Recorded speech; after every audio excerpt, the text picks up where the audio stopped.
Let's get it.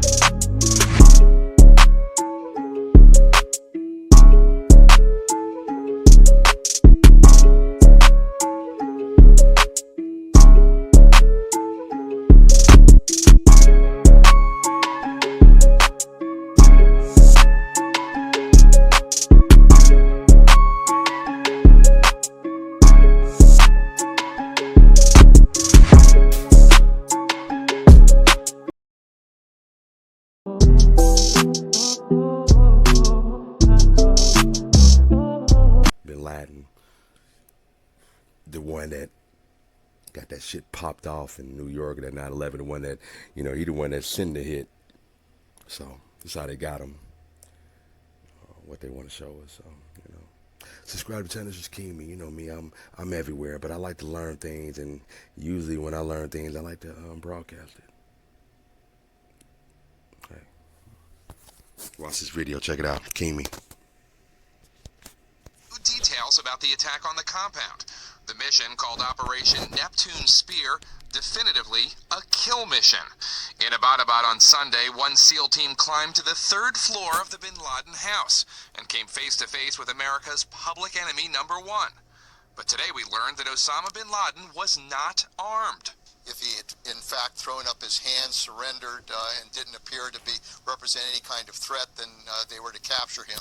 But they had full authority to kill him. CIA Director Leon Panetta told the PBS NewsHour that bin Laden was not shooting back as the 25-man assault team attacked the compound. When they got up there, there were some threatening moves that were made that clearly represented a clear threat to our guys. And that's the reason they fired.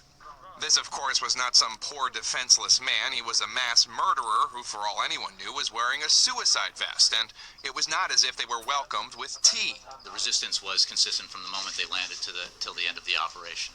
Back at the White House, the president and his team were monitoring the events in real time. This photograph so vividly capturing the tension on Secretary of State Hillary Clinton's face.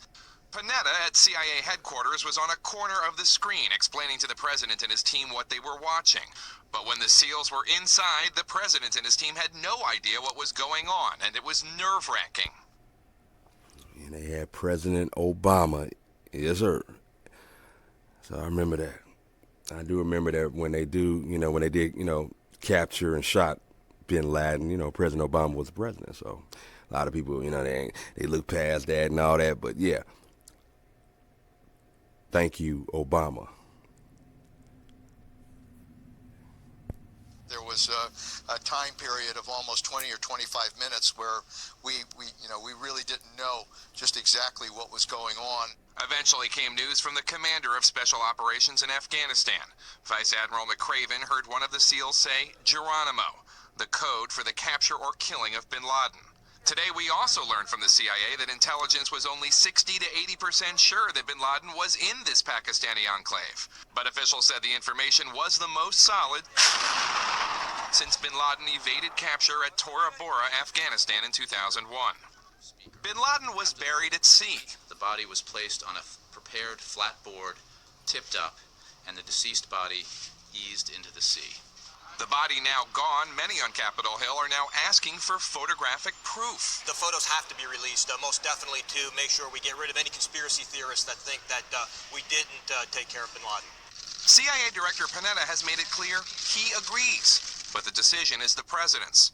U.S. officials who have seen the photographs of bin Laden's corpse describe them as bloody, with a massive gunshot wound to his forehead. It's fair to say that it's a gruesome photograph. That could be inflammatory. That's the sensitivity you're... It is certainly possible that and this is an issue that we are taking into consideration, is that it could be inflammatory. A difficult decision. Perhaps the last one about the monster who headed Al-Qaeda that President Obama will ever have to make. This is Jake Tapper for Nightline at the White House.